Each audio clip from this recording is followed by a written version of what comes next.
Welcome to the Rollwise Podcast, the weekly show that explores all things tabletop RPGs. I'm Mike, one of your hosts, and I'm joined by my RPG friends, Brent.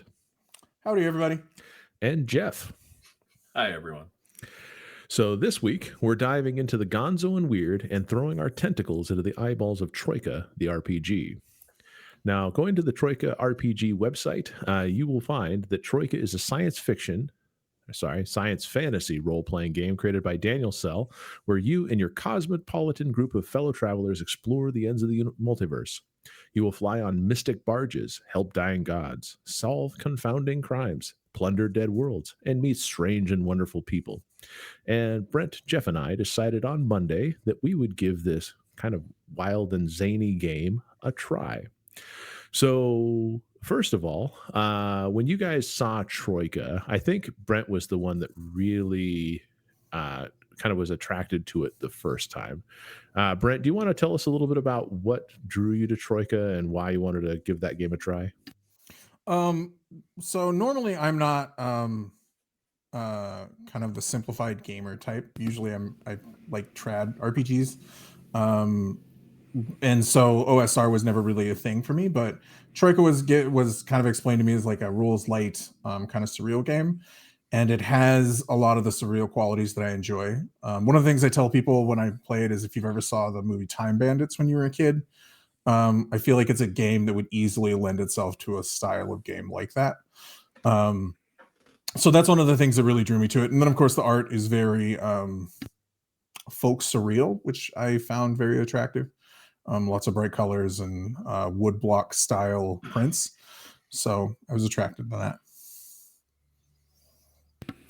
Good. Yeah. And I mean, it honestly, when you guys pick up and look at the books, just an initial look at the book almost feels a little bit retro, even though the game I think was just recently published its first draft. It's not an old game or anything like that.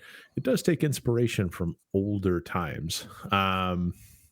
I mean, I saw the cover and I was kind of thinking to myself, this is that kind of sci fantasy where you more thought to yourself, like, you don't really need to know how it works. Like, this is just a robot. It has weird spindly arms and it moves in a very strange, almost, clowny, gestury kind of way. You don't know how it does those things. It just does those things. Yeah, it's very much in the vein of like the late 70s, early 80s, like fantasy movies, like weird, surreal sort of stuff. Yeah. And according to the book itself, it basically tells you that it is inspired by kind of the new wave fantasy stuff, such as Dying Earth, Viraconium, Jerry Cornelius, Fighting Fantasy, which it took, some of the base mechanics from and everything like that, and Book of the New Sun. And so, I mean, when you're thinking about how you should feel about the game, I mean, those should be like the kinds of things that you start to promulgate in your head to go, okay, well, this is kind of that new weird fantasy stuff that he's put together. But the thing is it doesn't have to be. It's kind of a very flexible system.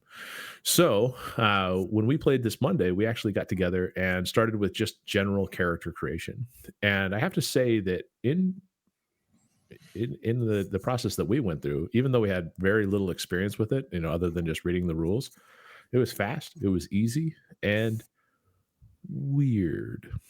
Jeff, how did you like the? It was very fast. It was very fast. I was impressed.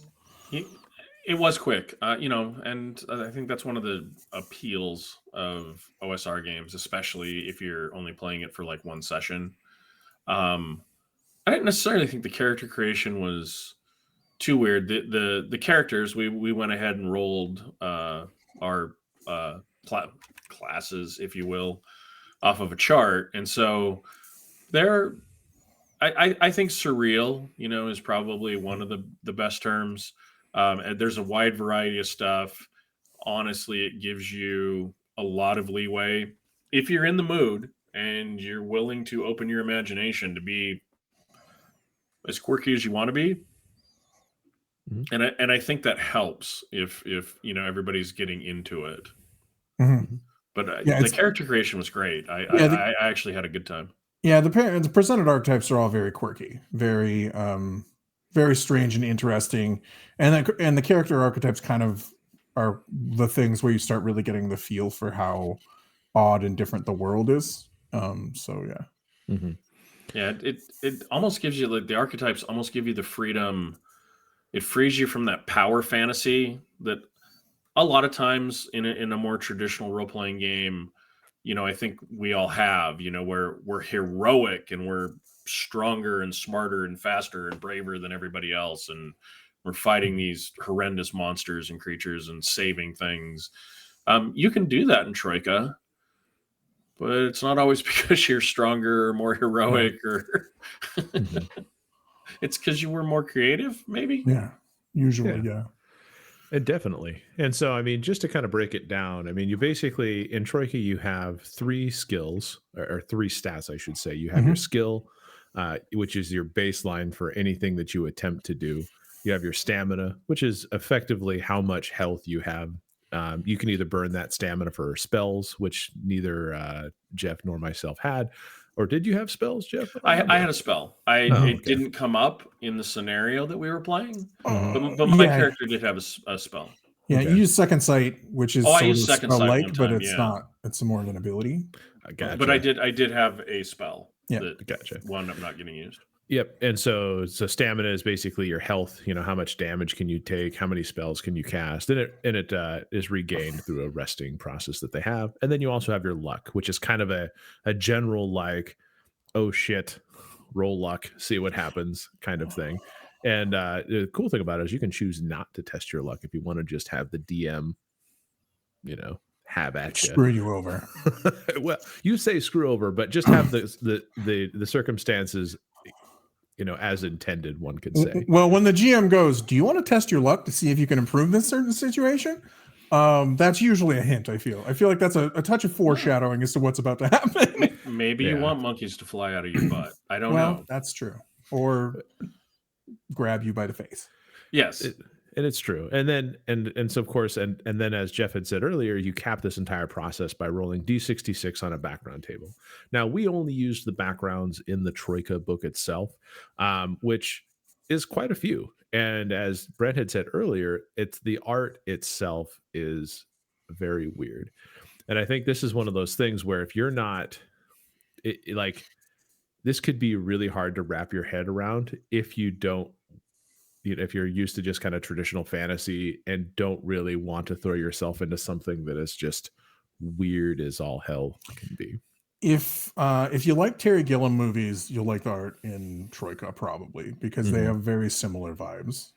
Yeah, I thought honestly, just flipping through the book, the art is it grabs you. I found it captivating. But I really like, a little more avant-garde, a little more surreal, type stuff. Yep. And what I can say is that, that I don't think, and I'm a person that's just, it's like, let's do this as written and all that stuff. However, I do think that some of the backgrounds may be more challenging to play. And so this could be a situation in which if you're a brand new player to the game, you may have a hard time. And even a person like myself, who's almost willing to try any kind of game, I was a little bit intimidated, and I decided I was going to re-roll my background. I'm not going to lie. It's possible. I didn't read all of them, but of the ones I read, the one you rolled first was virtually the most unplayable thing I've seen in a while. Like you could play it. I just don't know if it would have been any fun. And I'm not within the context of the setting. I think it's open for interpretation. Sure. The easiest interpretation, for the record, it's the zoanthrope background, which is supposedly somebody who's had part of their brain removed to be more at one with nature and more animalistic. And I think one of the captions on it is "You're probably nude." And you're not wearing clothes because they don't mean anything. Right. It is hard because but it's hard from one of the reasons that I suggest not playing it. It's also hard from a GM perspective. It's like, what is this character going to do? Yeah, within the game.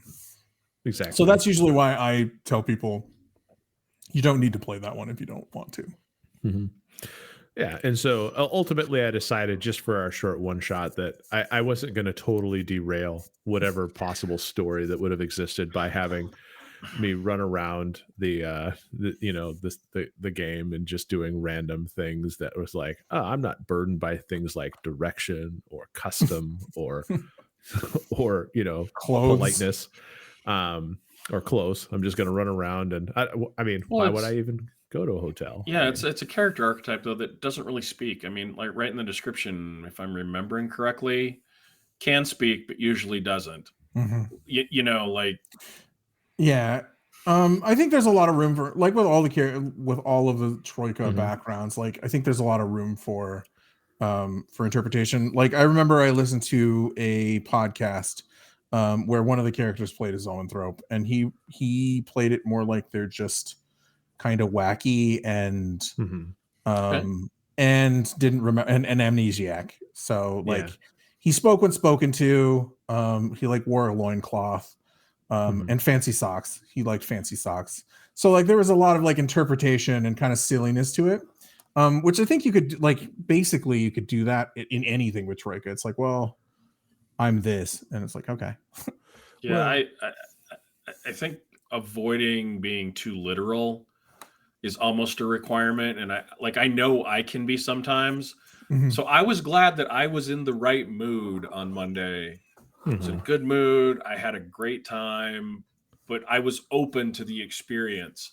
Um, I certainly think that if you come at it the wrong way and you get too literal, I think you just drive yourself into a corner, or you could. Well, and it's definitely not a game. I mean, it's a game where the introductory adventure takes place in a hotel. And that's Well, a not big fantastical hotel like in your dreams where like the right. floors aren't the same size. One staircase has 7 million steps and the other one has three. Like, I mean, But I mean, weird like, stuff. yeah, exactly. But what I'm saying is, like, that's definitely not a normal starting place in most No. fantasy campaigns. Um, so Mhm. yeah, there is that. So not being literal about the classes is probably okay too. Well, and this is probably, once talking about the backgrounds, I mean, the backgrounds range from, a variety of things. And the reason why they have such freedom to do these is because the concept that in the universe of Troika, there's an unlimited number of spheres that exist. And these spheres are, I took it as kind of representing different worlds that you could go to and everything like that. And supposedly what you do is you ride on these golden barges between the worlds. And so what that allows for is it allows for very vastly different character backgrounds to interact in these types of situations, because you could have a quote unquote sphere where someone is a giant of Corda and a star, a star navigator and all these kind of things, and they could meet up with a more typical fantasy dwarf, and those kind of things. And you could have this party start to coalesce around these very strange backgrounds. And the one thing I really kind of liked, and I liked and I disliked, is that it seems like there's, when you're reading it, though, you don't really get a setting. Like that's as far as the setting as you're going to get. And in fact, it almost seems like it goes out of its way to give you enough information to get your imagination going, Mhm. but not enough for you to feel like you have this. Like, I mean, if you were to compare Troika to, say, D&D and the Forgotten Realms, like, Troika has a few paragraphs of information about how Daniel Sell has imagined this weird kind of, what, zany place to be, and how strange it is and all that kind of stuff. And what he's done is he's put that description, and he didn't give you like, oh, this is your 2-page gazetteer of how Troika works. He said, okay, I'm going to sprinkle it and kind of drip feed you this stuff through, how the backgrounds work, how the spells work, how the items are listed. Everything kind of helps build a better picture of how this place works. But there is so much not filled in that he kind of expects you and your group to do. Mhm. Because he basically is just like, I'm going to give you some stuff, and then you can do how you can do with it what you will. Yeah, no two Troika games are ever going to be the same because it's going to be Mhm. completely up to the GM, unless you're playing directly from something that they've written, like Yeah. the hotel. Um, but it's completely up to the GM to make the world to play in, Mhm. and kind of, well, the GM and the players, because there's a lot of what do you think could happen? Like, there's a lot of player agency that could be built into the game, running a game of Troika as well. And I know it's kind of frustrating, because one of the things I think a lot of times when I want to play a game, whether it's, Forgotten Realms or Coriolis or Dark Sun or Aliens or Conan, is like, I want to kind of play in that world. And Troika definitely isn't a game where you have a firm grasp on what that world is. Like, as a GM, you are going to be inventing that world from your subconscious or conscious or both. Yeah, but there's a good part about it too, is that it kind of frees you from the burden of having everybody at the table have this meta knowledge of what the world is going to be. Your limitation is just what you imagine in the moment, and I think that from a game master perspective, is that it really lends itself to creating a unique story with the group of people that you are with. So even if you tried to have a plot that may change ultimately by the group it is, and that's not to say you couldn't have a traditional fantasy game with Troika. You 100% can. You can have a traditional D&D type game. You can have a dungeon delver. You can have all that, but you don't expect the Troika book to give you like tables on how you run dungeons or anything like that. It basically gives you enough. It pretty much like shows you the car. It doesn't even like open the door for you. It just shows you the car and says, okay, well, here's a vehicle, and then you can decide. It shows you the cart, and you have to kind of attach the 3 horses yourself. Yeah, it shows you the cart, and you decide if you even attach the 3 horses. Maybe you don't. Yeah, no, go ahead, Mike. Finish. No, I was just saying. I was finished with that. You definitely need a GM who is up for the task of filling in the cracks and at least painting the broad strokes of the world and kind of how stuff works. But I think if the players go in and I hate the term open-minded enough, but accepting that the setting is a little bit of a kind of roll with the punches kind of thing, I think the storytelling can take over, because I kind of felt that on Monday, even though we only played a short 2-hour session.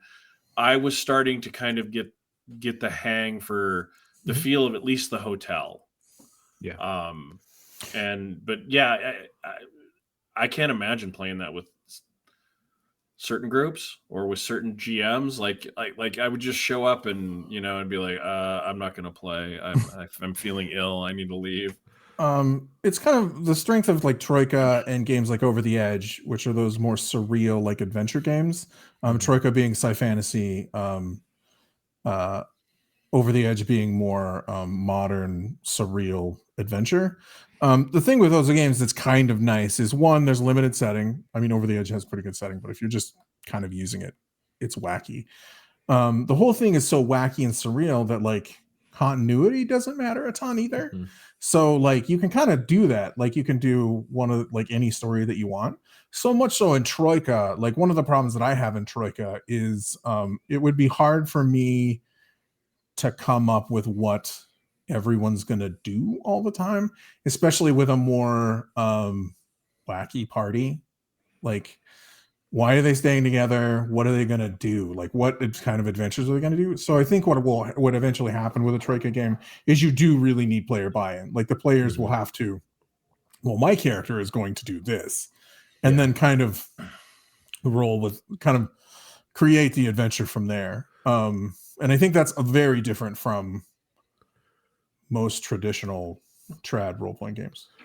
Well, and so one of the things that I was thinking about as I was, introspecting on Troika itself, is that Troika makes for a really good one shot, I think. Like, I think if you just like throw the weird to the wall and you just want to go all in on a one shot, I think you could have a really good one shot. And I think you could have a really good limited game. But I think that it's when it becomes like that extended campaign, those people that say they play a D&D game for 10 years, I don't know how you would be able to do something like that with Troika per se. And the only reason I say that is because, there's some advancement issues that it has. Like, it's not really, it kind of runs into the advancement problem that Basin and stuff has, is that there's a certain point where the 2d6 it becomes really hard to not succeed, if that makes sense. Because I don't remember there being levels that I saw in the book. There isn't. You just kind of get better at your skills and your advanced skills until you're no longer you know. Well, and that gets back to the argument about. Oh, go ahead, Mhm. Jeff. I'll finish my thought in a minute. Okay. Don't you think it's true of most of the storytelling heavy games? Mhm. Like, Yeah, like it's not I'm sure crunchy. I'm sure there's people that play, you know, campaign length things in those settings, but I Mhm. think it takes a group that really wants to embrace that and really loves that sort of a challenge. Well, Yeah. and I think that and to kind of cap that off is more I was thinking is that like you could still do it like a more traditional fantasy style game.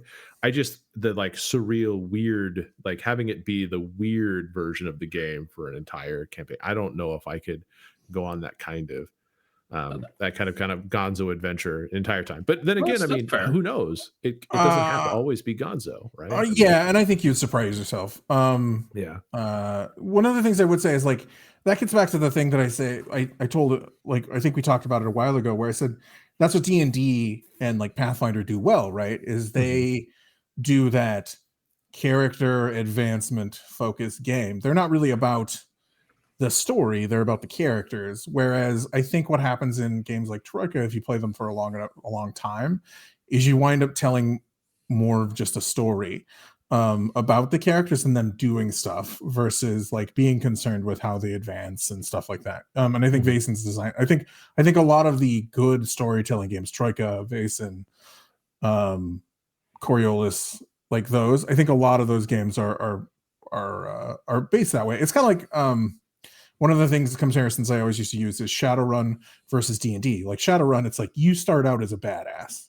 Mhm. Like in stock Shadowrun, you start out as the badass Shadowrunner, and there's not really very like where do you go from there? You basically get more money and reputation. Um, Whereas D&D and those games are centered around that character growth.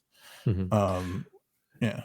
And maybe that's just something I like to see, you know, from my systems. Is I like to see that kind of progression because it feels like if I'm going to play a character for several years, you know, I'd like to see point A and point B be two different things, but maybe not vastly different. But then again, I don't think I haven't imagined myself playing in a game like this for an extended period of time. So I might honestly surprise myself. You know, I mean, it's like getting together, drinking some beers, and I, telling a story. I mean, that has I its thought you got really into character on Monday.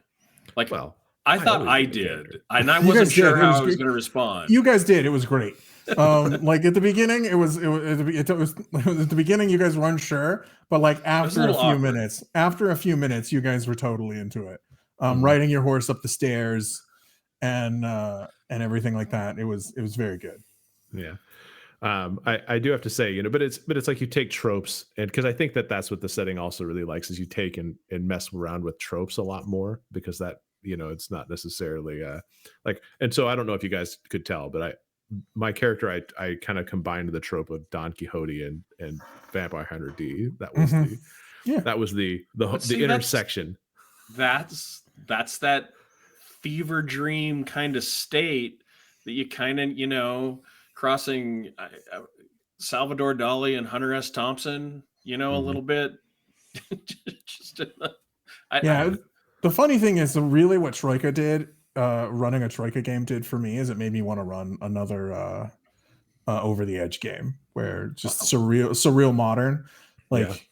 like just crazy zany surreal modern. So That game's drug fueled. well, and you know, I think it opens me up to the idea that you know playing things like Into the Odd it was a game that you know as I was reading about Troika that seemed to pop up quite a bit, and then there was another one I think it was called like Ultraviolet Grasslands. Was that the other name of the other why game? does that sound familiar? Well, there's Electric Bastion Land, Maybe that's what I was thinking of. I don't remember. which is related to Into the Odd. They're the similar system written by the same guy. Oh, Yeah, because those are two names that were that came up kind of a lot as that in that Yeah. same vein as that kind of weird fantasy and all those kind of things. So I guess what we're trying to say is that even as experienced gamers, when you try to play a Troika game and you try to do it, it's like there's so much openness that you can almost have that like, what do I do Mhm. moment, and, you know, Yeah, and I what would you like to do? exactly. exactly.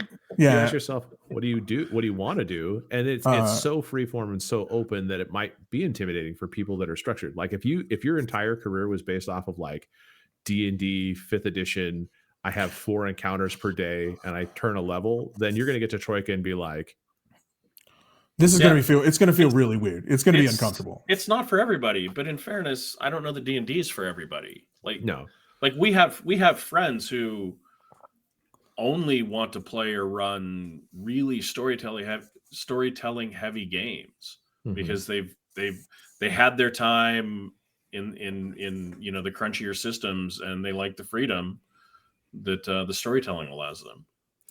Yeah, and I think it you know, and this is a game where the rules aren't gonna get in the way of they will not stand in your way. It would be hard. It tough is system definitely rules lawyer. Yeah, it is definitely rulings over rules. It is definitely a game where there's going to be a lot of, well, I do this, and the GM goes, okay. Sure. either roll a dice or it happens, you know. And so maybe that's a good segue, because we talked a little bit about like the characters, the background, and kind of some of the challenges that you might have just in looking at a Troika game. Let's talk a little bit about the rules, because they aren't hard, and it's actually a very minimalist set. And I think in terms of like, if anybody's an advanced fighting fantasy lover, then they're probably going to get this game right away. And one person I saw online was just like, yeah, if you happen to be British, because I guess that's where advanced fighting fantasy was really popular.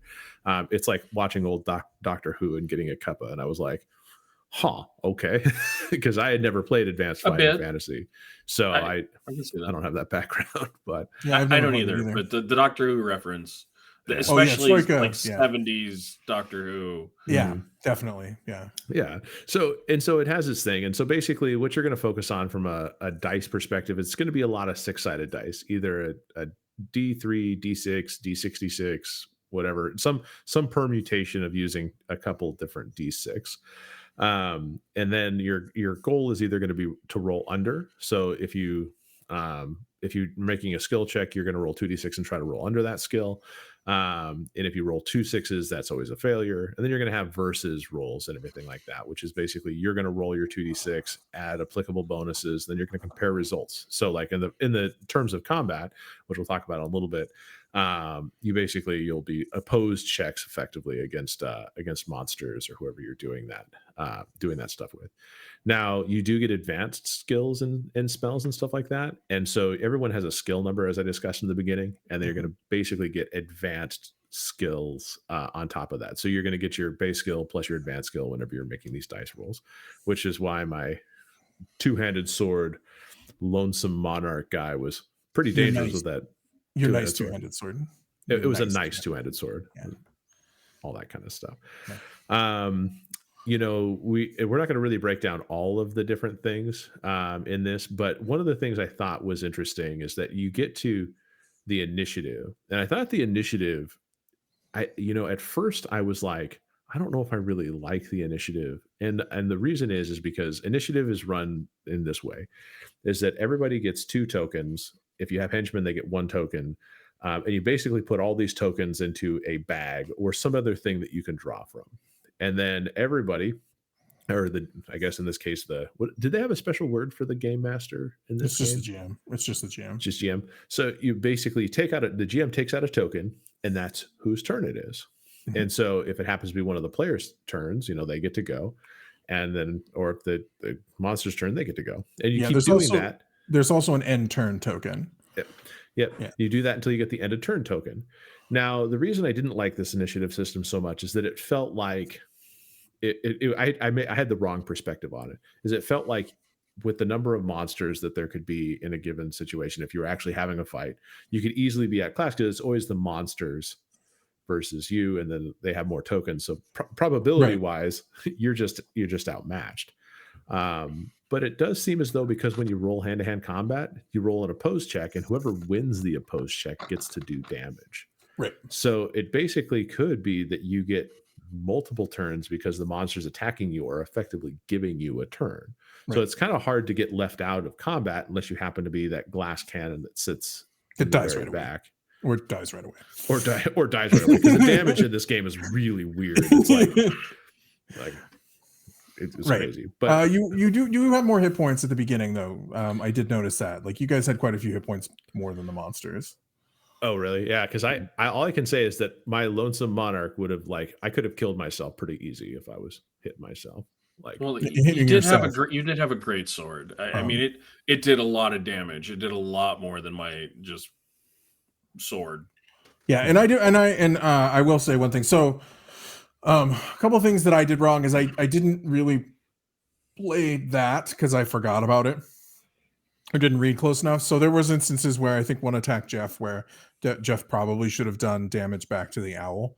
And so we didn't do that. And then the other thing is I did, because I wasn't sure about how lethal the combat was, like there was supposed to be like 8 of the mechanical owls in that encounter.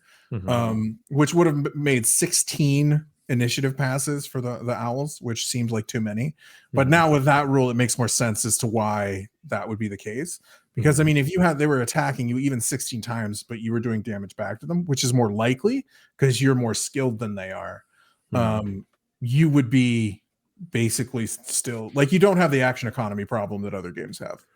Yeah, and it's interesting because you can only initiate on your turn once, and there aren't any skills that I saw that were like cleave. Like I couldn't just go into this and swing my sword and cleave through all the owls. I didn't see a way to do that. But that's fine.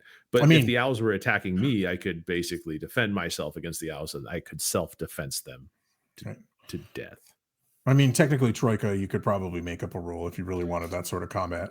Yeah, well, you could. I mean, it could be house ruled or something like that. But I guess Jeff, how did you feel about the initiative and all that kind of crazy stuff? I actually kind of liked it. I didn't know what to expect because in my head I pictured it like a deck of cards, right? You shuffle them up and you turn it over. It's this person's turn, this creature's turn, this person's turn. Oh, end. Shuffle up next round. And so it created some uncertainty and surprise in a good way that I actually kind of enjoyed. Now, we didn't do a lot of heavy combat.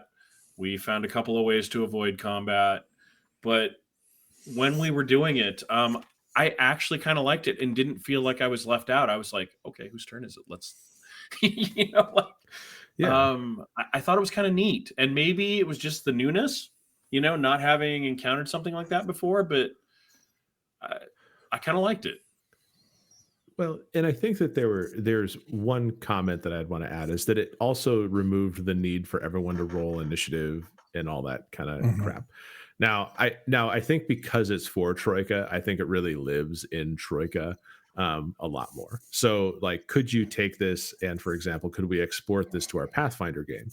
I would be willing to try it, but I have a feeling that there would be some complications that come up. I have a feeling that our party of 5 or 4 would suddenly, there's 27 kobolds in the town, and it's like I mean, there definitely are some problems with porting it over directly because those games are so mechanically built in, like bonuses and stuff like that to initiative.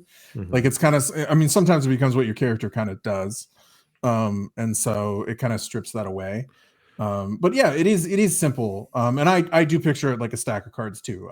That's how I picture it, is a stack of cards. But yeah, the tokens are a thing. They say token, but I pictured a stack of cards. And one of the things that I like about this too is, again, it's like that. I always think about running these games in person, and like the tension of having like the stack of cards on the table and then flipping them over one by one. I think that's a nice, like, kind of tactile thing to running a game too. It's dramatic. Yeah. It's exciting. Well, and the nice thing is I think we do have to put a plug in there, is that I did find a Troika initiative generator online. So if you happen to just need one, you can, it basically you hit the button and it shows you what's next. Because I mean, admittedly, I'm sure getting like all of your cards ready and having the right types of cards for this could be a little bit tricky. Well, no, I mean, really, it doesn't have to be. Like, basically, you can use like playing cards, or you can just use those glass beads that everybody has, or you can use the glass beads and draw out of a. You could use poker chips in a bag, like anything like that. I just mean like because the game's simple, this is kind of what I said about the Shadow Dark game, is because the game's simple, I think you can really draw on more of a sense of drama when you're running the game. And I think having like a stack of like fancy tarot cards where you have, swords for one of the players, 2 swords for one of the players, 2 cups for one of the players, and the bad guys are a different suit. And like you're drawing the cards one at a time. I think that sort of drama would add to running the game definitely in person. And I think because the game's the game's engaging, it's so simple mechanically, and there will be times where you don't roll dice. I think that's one of those things that help pull your group in. Because like I said, there are gonna like our game on Monday, combat wasn't always the option. It wasn't always running and murder the wedding guests. You could. I mean, you could. The thing is it presents you with all those types of things, and I think it's one of the games where you would want to just think about your solutions, because you're.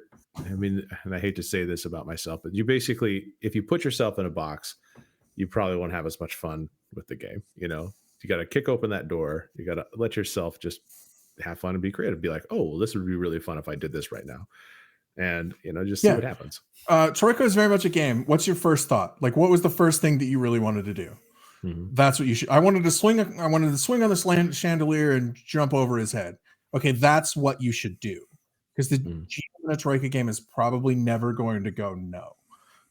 Most of the time they're going to say, okay, yeah, go ahead and do it. Either roll a skill or it happens. Yeah. Yep. So I think it's got some good stuff.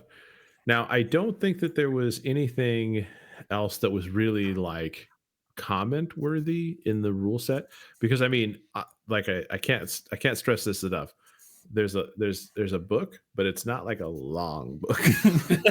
no, we've covered pretty much all the rules. So a lot, yeah. I know. The rules are, the rest of the book is like spells. There's some spells in there. There's some descriptions on the skills that they present. It's mostly classes and then the last adventure, to be honest.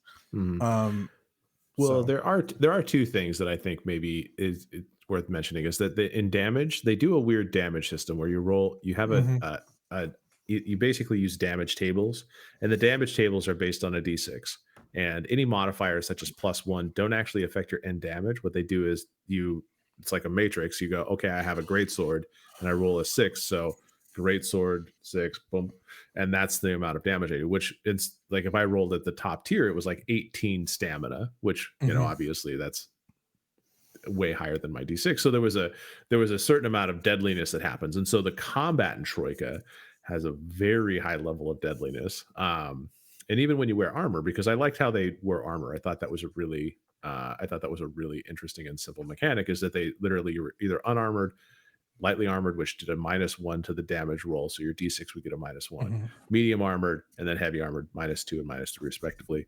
I like those kind of simple things where it's not like, okay, let's get out the THACO calculation and see what happens when we do this kind of stuff.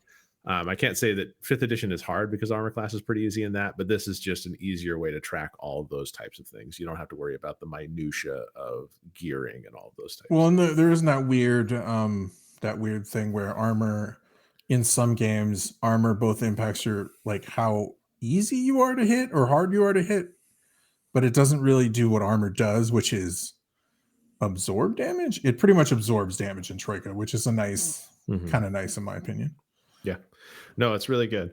And so I think, was there anything else you guys wanted to mention about the core book or anything like that? Because I think outside of the core book, really, it's like, I think that the Daniel Cell has done some other products for it. Yeah, one thing I wanted to add really quick is there's actually I think the Numinous edition, which is the one that we played, that is the 2nd edition of Troika, and there is a 3rd edition that was kickstarted that should be coming out sometime this year. So it is actually the 3rd edition of I mean, they don't call them editions, of course, because Gonzo. Why would they? But it's the 3rd version of Troika, and there are some updates, some of the classes changes and stuff like that, but not really much about the rules. But I just wanted to call that out. Okay, so that's good.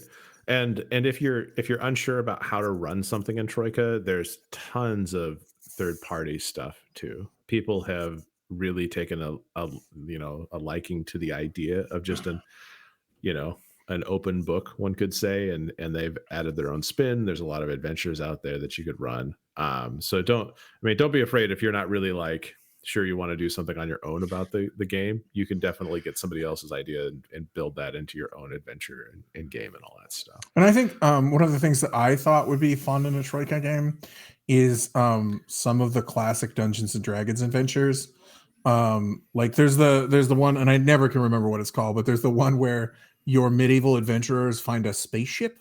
It's like a first edition like D&D adventure, and yeah, they find like people start getting sick and it's radiation sickness, and you go and there's robots, and they're like, oh god, they're iron golems with lightning shooters, and it's like, no, they're robots pretty clearly. And I was like, that would be fun to run a Troika because that's weird anyways that it's in a fantasy setting.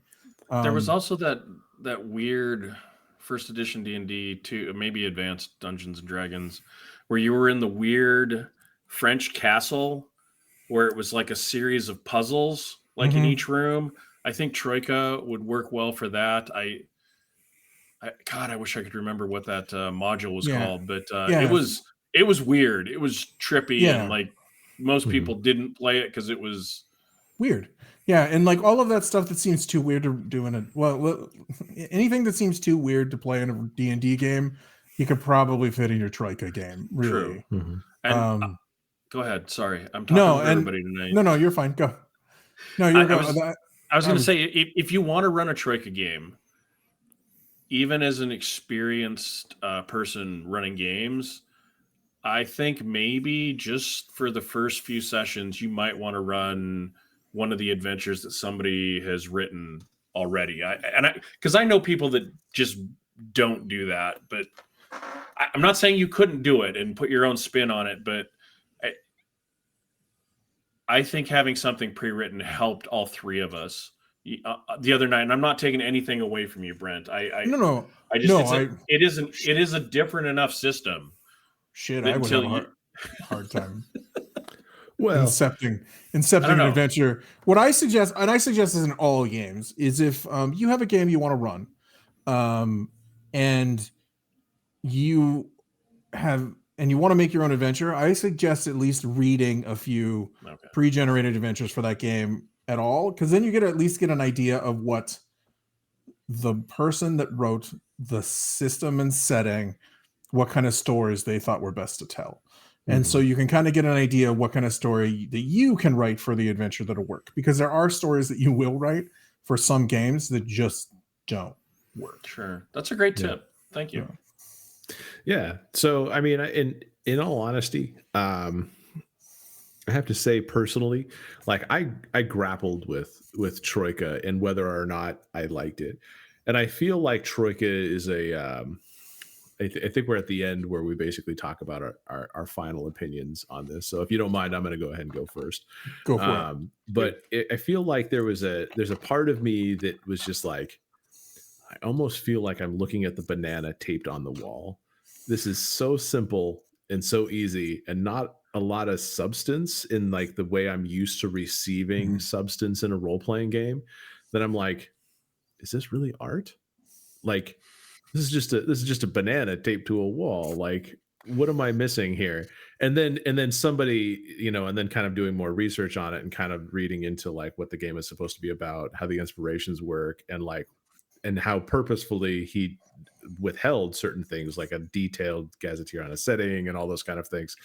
I kind of go, okay, well, I start to understand, what his motivations were a little bit more, at least, or he fooled me, one of the two, and he's really just fooled us all. And he's just like, I just wrote some words on paper and go fuck yourselves. Well, here's the trick to art, Mike, in my opinion, is it's always fooling someone. Like art is the experience of fooling the people that enjoy it, because it's art and it's all subjective.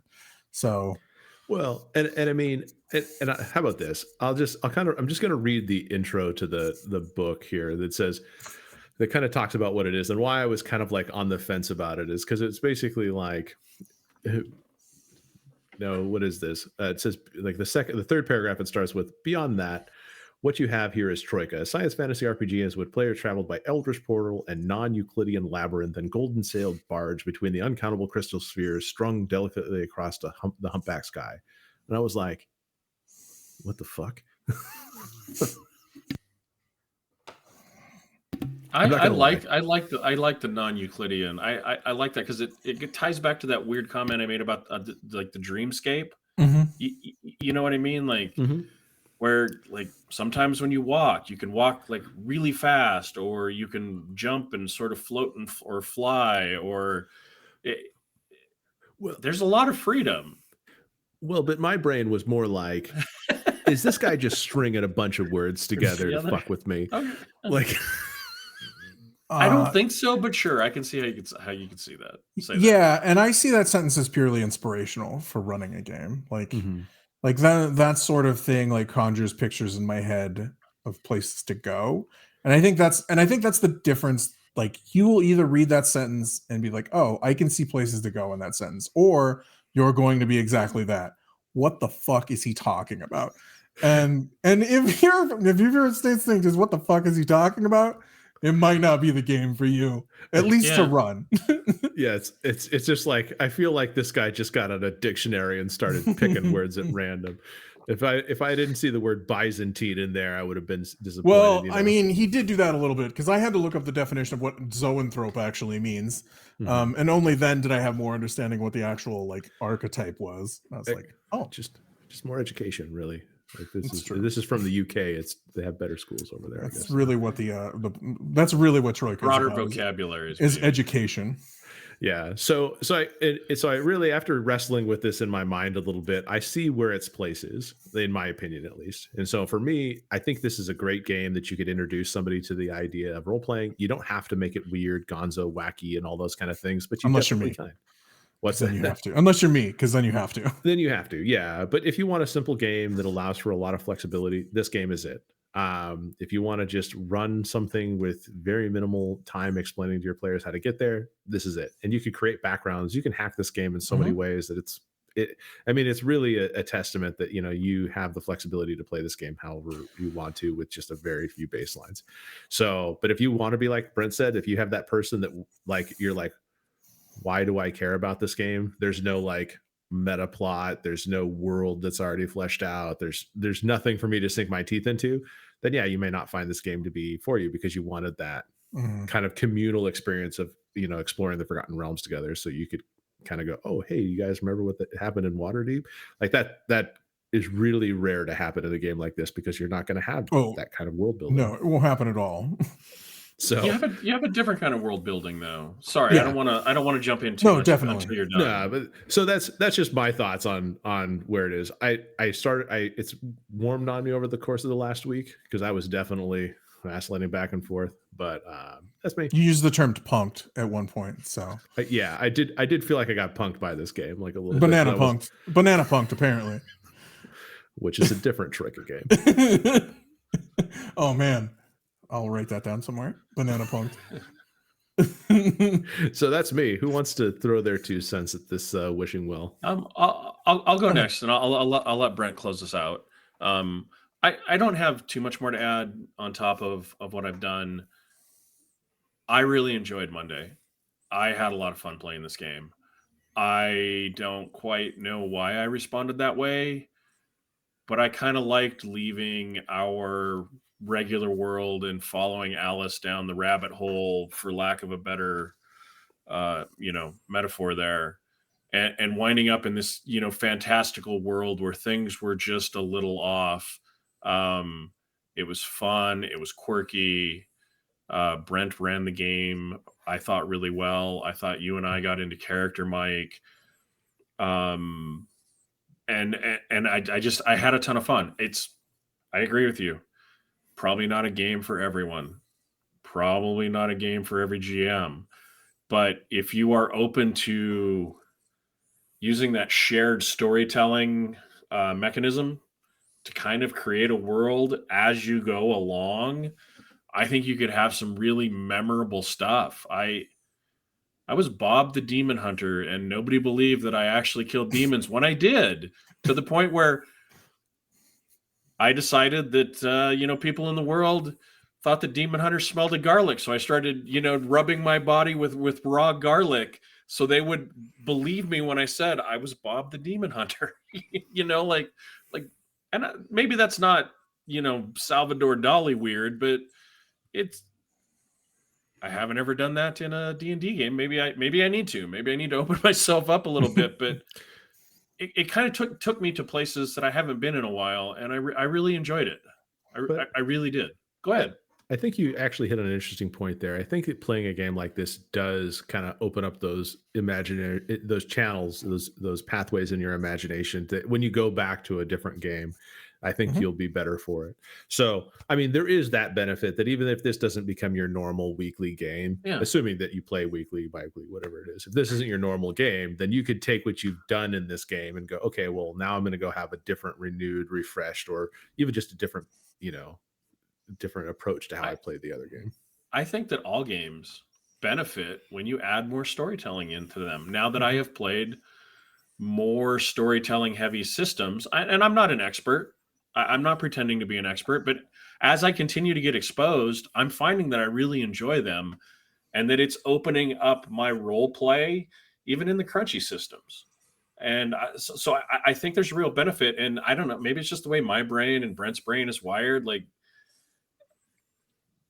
and yours to a degree, Mike, but god damn, it was fun.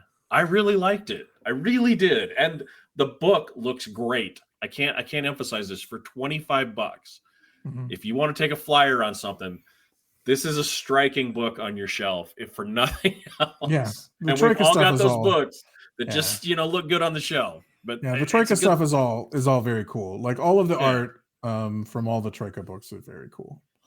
All right, it's all you, Brent. So my thoughts on Troika. I really enjoy the game. It is a game that I love in concept, and I really enjoyed in practice. I enjoyed running it. Surreal games like Troika and Over the Edge really speak to a part of my brain that a lot of people don't understand.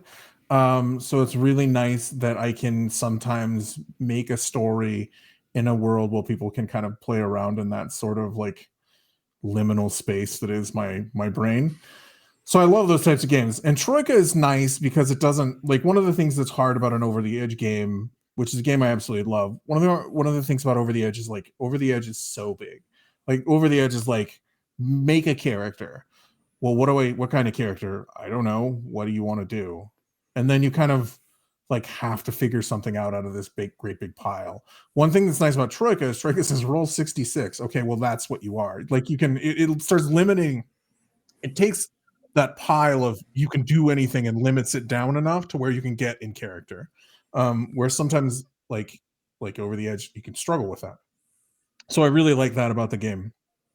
And one of the things that I do like about games like Over the Edge and Troika and some of the more narrative games is you're 100%. I think you're 100% correct, Jeff. You can, when you look at one of those games and you see the box that like D&D or Pathfinder kind of places you in. It's like you start thinking about things in terms of Dungeons and Dragons. Like, what is my fighter like? Well, my fighter is like a fighter.